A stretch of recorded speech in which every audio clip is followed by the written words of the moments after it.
Kenapa Nabi Muhammad SAW itu ayahnya meninggal, ibunya meninggal, kakeknya meninggal, ibu angkatnya meninggal, pamannya meninggal, anaknya 4, Zainab, Ummu Kulthum, Ruqayyah, Fatimah, 3 meninggal waktu dia masih hidup.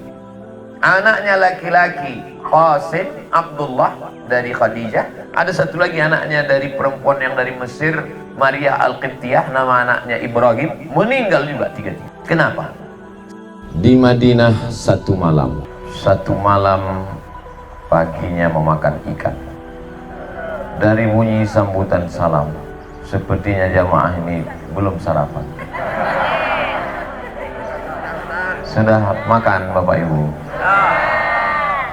Gimana makannya? Enak? Ada seorang laki-laki namanya Abdullah. Siapa namanya? Abdullah. Abdullah ini adik-beradik saudara kandungnya laki-laki 10 orang. Ada nama saudaranya Al-Harith, ada namanya Abdul Uzza, ada namanya Abu Talib, ada namanya Hamzah, ada namanya Al-Abbas, dia sendiri namanya Abdullah. Yang 4 lagi tidak populer. Ayahnya bernazar, nanti kalau anak saya 10 orang laki-laki, saya sembelih 1. Diundilah 10 nama. Setelah lahir anak laki-laki 10, 5 perempuan, 15 anak. Ibu yang anak 2 angkat tangan. Siap 13 lagi? Diundi nama 10 ini, tiba-tiba terambil nama 1. Nama yang terambil yang mau dipotong ini adalah nama Abdullah. Abdullah sudah mau dipotong. Lalu kemudian ditebuslah anak ini dengan menyembelih 100 ekor onta. Jadi ibu, bapak mana tahu bernazar. Ibu misalnya bernazar, ya Allah, kalau cair gaji 13 ini saya sembelih suami saya. Masuk. Jangan sampai ya Bu ya. Lalu kemudian sampai mana tadi ceritanya? Suami. Lalu kemudian ditebuslah 1 anak tadi dengan 100 ekor onta. 1 onta itu kalau yang bagus sekitar 50 juta. Sebetulnya lebih, tapi karena kita udah lama kenal 50 aja. Bayangkan itu 50 juta kali 100. Jadi berapa itu? Wakeh tenan lah pokoknya. Nah, tidak jadilah anak tadi disembelih. Akhirnya dia tumbuh menjadi pemuda, ganteng, soleh, baik, dan perempuan menawarkan diri sama dia. Banyak perempuan menawarkan diri sama dia. Di antara yang tercatat dalam sejarah, yang pertama namanya Qutailah binti Naufal. Yang kedua namanya Fatimah binti Mur al-Khaz'amiyah. Sampai dicatat dalam sejarah. Saya alhamdulillah sampai sekarang belum ada orang yang menawarkan diri sama saya. Alhamdulillah ada yang menawarkan teh manis. Yang menawarkan diri secara langsung tak ada, tapi yang di komen-komen YouTube ada. Ustaz, jadikan aku yang kedua. Tapi pas dicek rupanya akun fake account, akun palsu, buzzer ternyata. Lalu kemudian akhirnya ayahnya menikahkan dia dengan perempuan itu. Yang dituang dulu Ustaz, nanti dingin biar tetap hangat seperti hubungan kita. Akhirnya dinikahkan ayahnya dengan seorang perempuan, namanya perempuan itu Aminah, Siti Aminah. Dinikahkanlah dengan Aminah, umurnya 24 tahun. Dinikahkan dengan Aminah. Alhamdulillah segera dapat kabar, maaf, hamillah Aminah tadi. Lalu kemudian datang li'ila fi Quraisy ilafihim rihlatasy syita was-shaib. Datang musim syita, musim dingin, mereka berdagang ke Yaman. Datang musim shaif, musim panas, mereka berdagang ke negeri Syam. Kebetulan setelah nikah tadi datang musim panas. Sama macam umroh kita, ada umroh musim panas Agustus, ada umroh nanti musim dingin Januari. Saya nggak mau panas lah Pak Ustadz, terus saya maunya panas dingin. Kalau begitu Januari dan Agustus. Amin. Pergilah dia berdagang pada musim panas ke negeri Syam. Ini kota Makkah di tengah, Yaman di bawah, Syam di atas. Pergilah ke negeri Syam. Setelah habis berdagang, pas lalu mau pulang, sakit Abdullah tadi. Tinggal dia di kampung, masih ada hubungan dengan paman-pamannya, kampung Bani Najjar namanya. Lalu kemudian 1 bulan dia di situ karena nggak bisa pulang. Bukan macam dulu ada mobil, kereta api, bis, enggak. Naik onta, nggak bisa pulang. Sampai ajalnya, meninggal dunialah dia di situ. Abdullah. Ketika itu Aminah sedang mengandung. Imam Ja'far al-Barzanji dalam syair Barzanji menulis syairnya, walamma tamma min hamlihi syahrani ala masyhuril aqwalil marwiyah. Ketika 2 bulan dia di dalam kandungan ibunya, tufiya bil madinatil munawwarati abuhu Abdullah. Meninggallah ayahnya di sekitar Yasrib, ini namanya Yasrib, di kampung Bani Najjar. Meninggal hamil 2 bulan. Macam mana keadaan perempuan hamil 2 bulan? Hormon tubuhnya sedang tidak normal, perasaannya sedang tidak enak, selera makannya berkurang, dalam keadaan lemah, ngidam, muntah-muntah. Di situ pula lah dia kehilangan suami. Jadi yang bisa mengalami, menceritakan ini hanya seorang ibu. Kalau saya nanti menceritakannya, pasti ibu-ibu bilang, alah kayak pernah aja. Begitulah Aminah mengandung Sayyidina wa Maulana Muhammad Sallallahu Alaihi Wasallam. Abdullah ini tidak pula orang kaya. Memang dia pedagang. Yang ditinggalkannya 5 ekor onta. Jadi kalau 250 juta, sekitar 200-an, 250, beberapa ekor kambing. Dan dia ada meninggalkan seorang budak perempuan. Nama budak perempuan itu Barakah. Siapa namanya? Barakah. Barakah ini nama lainnya adalah Ummu Aiman. Ummu Aiman inilah yang nanti waktu Nabi lahir, dia yang menjaga, dia yang merawat, dia yang membesarkan Nabi. Dan Ummu Aiman ini umurnya panjang. Abdullah meninggal, dia hidup. Nabi lahir, dia yang ngurus. Dan Nabi meninggal, Ummu Aiman masih hidup. Ummu Aiman, hamba sahaya. Dan setelah dia Nabi lahir, Nabi besar, dimerdekakan, dibebaskan Nabi. Ummu Aiman, kau tidak lagi jadi budak, kau kubebaskan. Dia menjadi beruntungnya Ummu Aiman jumpa dengan ayah Nabi, merawat emak Nabi, merawat Nabi. Dan setelah Nabi meninggal, datang Abu Bakar dengan Umar. Abu Bakar ngajak Umar, ya, ayo kita mengunjungi Ummu Aiman yuk. Kenapa kata Umar? Ya, dia orang yang paling dekat dengan Nabi. Kita sekarang tidak bisa menjenguk Nabi, paling tidak menjenguk orang yang pernah dekat dengan Nabi. Maka datanglah Abu Bakar dengan Umar menjenguk Ummu Aiman. Sampai di sana Ummu Aiman nangis. Lalu kata Abu Bakar, kenapa menangis Ummu Aiman? Jangan kau sedih, karena kedudukan Nabi di sana lebih mulia daripada di sini. Kata Ummu Aiman, aku tahu tentang itu, Nabi itu lebih mulia. Aku menangis bukan karena kedudukan Nabi, aku menangis karena setelah Nabi meninggal wahyu sudah putus. Abu Bakar dan Umar pun ikut menangis. Hadis itu kami kaji kemarin Rabu terakhir waktu membaca kitab Riyadhus Shalihin. Jadi kalau Nabi sudah tidak ada, jumpa dengan orang yang pernah dijumpai Nabi. Kita sudahlah tak jumpa Nabi. Mau menjumpai orang yang dijumpai Nabi pun juga sudah meninggal. Satu-satunya yang bisa mengobati rindu kita hanya berjalan di depan makam Nabi pelan-pelan. Assalamualaikum ya Rasulullah. Tadi malam kami landing jam 9 sampai ke hotel jam 10. 10.30 kami turun ziarah ke makam Nabi jam 11. mengucapkan salam, udah mau meleleh air mata, datang polisi, haji, haji, haji, haji. Nggak jadi kita nangis. Tapi kita tetap.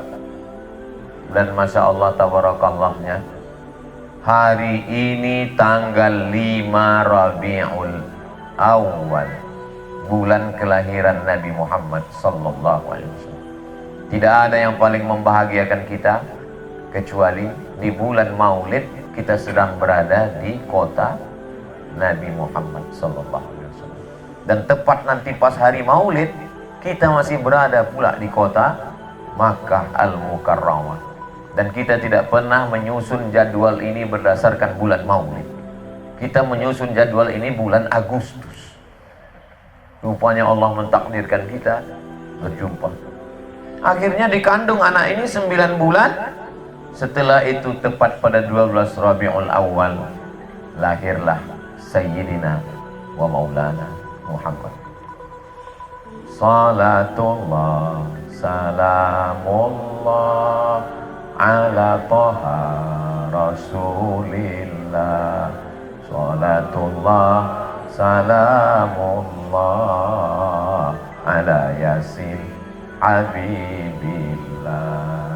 Tawassalna bismillah wa bil hadi Rasulillah wa kulli mujahidin lillah bi ahlil badri ya Allah. Ada orang setiap hari ziarah ke makam Nabi. Apa kau ziarah depan Nabi? Yang penting aku bisa lewat. Setiap melihat kubah hijau dari jauh, Allahumma sholli ala sayyidina. Apa kubah hijau itu? Kan dari semen, dari besi, benda mati. Apa yang dimuliakan kubah hijau? Setiap sholat di belakang makam Nabi. Apain? Kan nggak ada hubungannya dengan Nabi. Nabi kan sudah meninggal. Sampai akhirnya suatu hari dia punya Quran. Qurannya itu disampul dengan kulit kambing. Lalu kemudian diciumnya. Pas mau buka Quran, dicium. Yang ngejek itu mau baca Quran, dicium. Lalu dibalikkan cakap ke dia, ngapain kau cium kulit kambing? Aku bukan mencium kulit kambing, aku mencium Quran yang ada di dalamnya. Begitu jugalah kami saat melihat kubah hijau, air mata kami meleleh. Melihat kuningan-kuningan emas dari jauh, bukan karena kami memuliakan benda, tapi karena ada yang di dalam itu adalah Sayyidina Muhammad sallallahu alaihi. Cobalah urutkan. Ayah kita, atuk kita, moyang kita, kakak kita, abang kita, adik kita ke samping. Yang ke bawah anak kita, cucu kita, cicit kita. Kita pun adik-beradik berapa orang? Tidak semuanya sampai kemari. Maka ketika kita dimuliakan Allah sampai ke sini, dalam keadaan sehat walafiat, diberikan Allah kebaikan, kebahagiaan, maka syukur kita dengan lisan alhamdulillahi rabbil alamin. Itu syukur dengan lisan. Syukur kita dengan badan. Sejam sebelum azan paling tidak sudah sampai kita di masjid. Sholat sunat, kalau kebetulan malam tahiyatul masjid, habis tahiyatul masjid sholat sunat taubat banyak dosa. Habis sholat sunat taubat, sholat sunat tahajud. Habis tahajud, sholat sunat hajat. Selesai sholat sunat tahajat, sholat sunat witir tutup.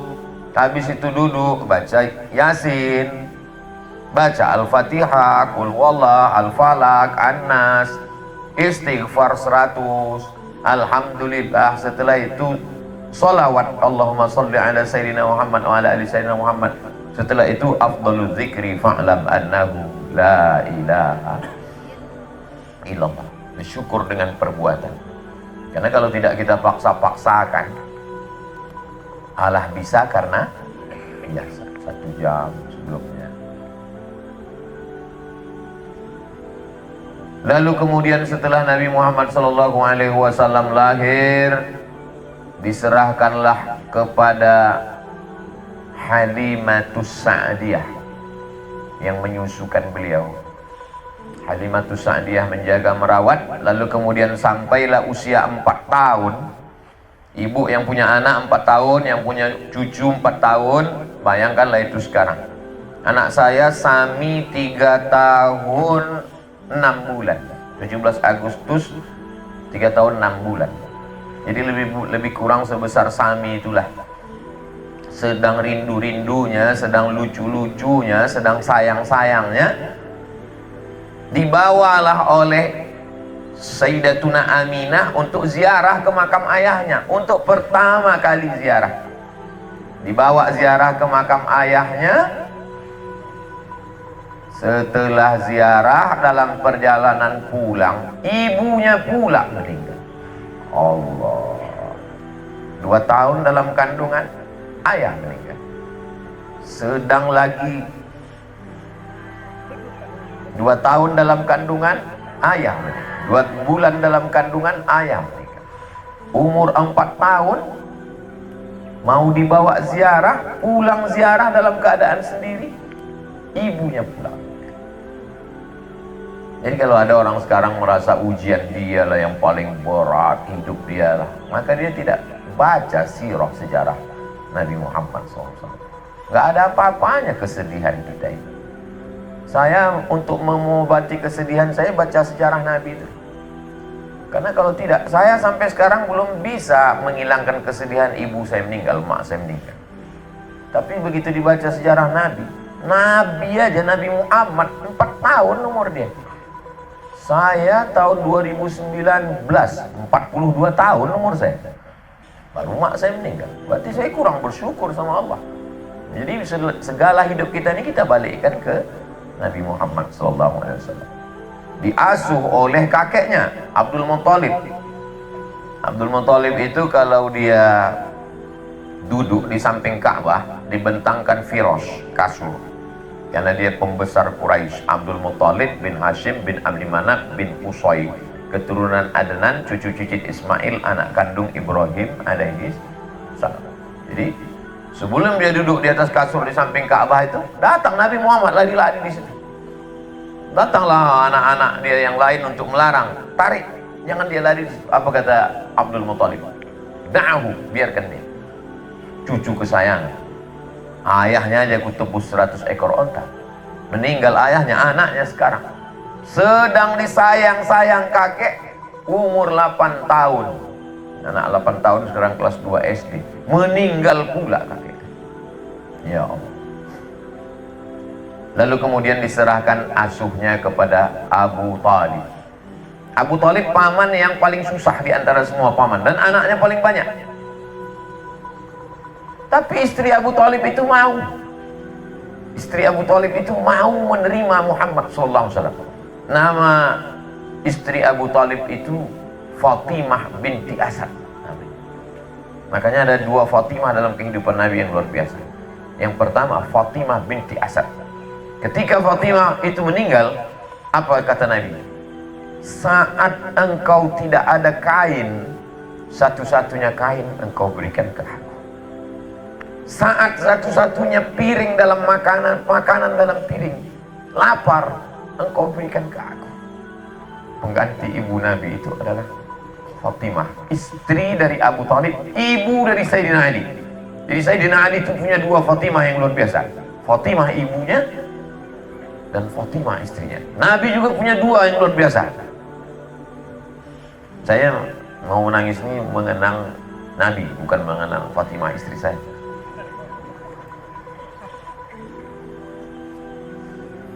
Lalu kemudian ketika Fatimah istri Abu Talib itu meninggal, Nabi ikut menggali kuburnya, dan Nabi masuk ke dalam liang lahat itu. Nabi masuk ke dalam liang lahat itu berdoa, Allahumma inni atawassalu ilaika. Nabi bertawassul. Hadisnya ada dalam kitab Al-Mu'jam Al-Kabir karya Imam At-Tabrani. Aku bertawassul kepada engkau ya Allah, berkat nabi-nabi yang sudah kau kirim, berkat rasul-rasul yang sudah kau utus, supaya engkau selamatkan ibuku ini, Fatimah. Kalau kita menghadap ke arah pemakaman Baqi, menghadap lurus, makamnya paling pinggir di samping pagar, perempuan tak bisa masuk. Paling pinggir samping pagar, yang ada pagarnya tembok tinggi setinggi lutut. Nanti kalau nampak di situ ada setinggi lutut, nah itulah dia makam Fatimah, karena dia tempat, dia perempuan yang spesial. Makanya yang lain itu rata dengan tanah, dia ada tembok petak. Saya yang menunjukkan itu dosen saya di Sudan, Abdul Somad. Kalau kau mau tahu makam Fatimah binti Asad adalah baki sebelah kiri dekat dengan pagar, ada di situ tembok, pakai tembok tinggi, itulah dia. Itulah makam yang Nabi SAW masuk ke dalam. Kebetulan dosen saya ini dulu kuliah di Madinah tahun 70-an. Waktu dia kuliah di situ, setiap saya buka tingkap jendela, nampak saya makam itu ada kubahnya di atas, ditutup. Tapi kemudian setelah itu dihancurkan. Jadi ternyata tahun 70-an pun makam itu masih ada kubahnya di atas, menunjukkan tempat yang spesial yang dimuliakan Allah Subhanahu wa ta'ala dan dipelihara oleh negara. Tapi kemudian terjadi perubahan. Kenapa Nabi Muhammad SAW itu ayahnya meninggal, ibunya meninggal, kakeknya meninggal, ibu angkatnya meninggal, pamannya meninggal, anaknya 4, Zainab, Ummu Kulthum, Ruqayyah, Fatimah, 3 meninggal waktu dia masih hidup. Anaknya laki-laki Qasim, Abdullah dari Khadijah, ada satu lagi anaknya dari perempuan yang dari Mesir, Maria Al-Qibtiyah, nama anaknya Ibrahim, meninggal juga 3-3. Kenapa? Supaya kita ini yang paling sakit hidupnya, yang paling susah hidupnya, jangan bandingkan dengan yang lain. Tinggal bandingkan saja dengan Nabi Muhammad SAW. Nanti terasa itu nggak ada apa-apanya hidup kita ini. Kita baru kehilangan 1, kehilangan 2, dia kehilangan begitu banyak. Padahal dia adalah Sayyidina wa Maulana wa Syafi'ina wa Zuhrina wa Qurrati A'yunina Muhammad sallallahu alaihi. Allahumma salli ala Sayyidina Muhammad wa ashghili zalimin bizalimin wa akhrijna min bainihim salimin wa ala alihi wa sahbihi ajma'in. Sallallahu rabbuna ala nuril mubin Ahmad al-Mustafa sayyidil mursalin wa ala alihi wa sahbihi ajma'in wa ala alihi wa sahbihi ajma'in. Seandainya Nabi Muhammad SAW itu anak raja, bapaknya kaya raya, hidupnya sempurna, gimana kita mau membanding-bandingkan kesusahan hidup kita? Gimana? Bagaimana? Cemana kita mau mengadukan keluh kesah kita? Bagi saya itu hikmahnya. Itu hikmahnya kenapa Nabi, tapi ada hikmah yang lain. Kita biasanya kalau susah mengadu ke ayah. Nabi ayahnya tak ada. Mengadu ke emak, emaknya tak ada. Mengadu ke datuk, kakeknya meninggal. Mengadu ke emak angkat, istri paman yang paling sayang, meninggal. Jadi Allah mau mengajarkan kita jangan berharap kepada manusia. Tepat mengadu hanya kepada la ilaha illallah. Jangan mengadu ke kawan. Pagi jadi kawan, sore jadi lawan. Habis dibukakannya cerita kita di Facebook. Jangan terlalu habis-habisan untuk kawan, habis-habisan ke kawan. Ingat, mati kita, kawan makan ayam. Kok makan ayam Pak Ustaz? Ya tahlilan. Untung dia mati gitu. Kalau enggak makan ayam kita. Maka mengadulah kepada Allah. Kalau bisa sholat malam itu, sholat hajat, sujudnya lama. Nikmat sekali sujud lama-lama di Madinah ini. Lama sujud, mengadukan segala keluh kesah. Tapi katanya Pak Ustadz nggak boleh ngomong dalam sholat kalau bahasa Indonesia. Kalau bahasa Arab nggak batal. Kalau bahasa Indonesia batal. Bahasa selain bahasa Arab batal. Tapi kami nggak bisa bahasa Arab Pak Ustadz. Nggak usah pakai bahasa Arab, bahasa Indonesia. Loh, tapi katanya bahasa Indonesia batal. nggak usah diucapkan, di dalam hati aja. Gitu aja. Tapi kalau udah selesai sholat, udah salam, nah itu boleh ngomong. Terserah mau pakai bahasa apa, pakai bahasa Jawa. Ya Allah, iki wis pirang-pirang dino bojone orang teko wis ngalur ngidul takbir. Saya bukan orang Jawa Pak Ustaz, saya orang Minang. Ya Allah, kau baca roh nang pertama lomba laki nang kedua lomba bini nang kampe baca itu.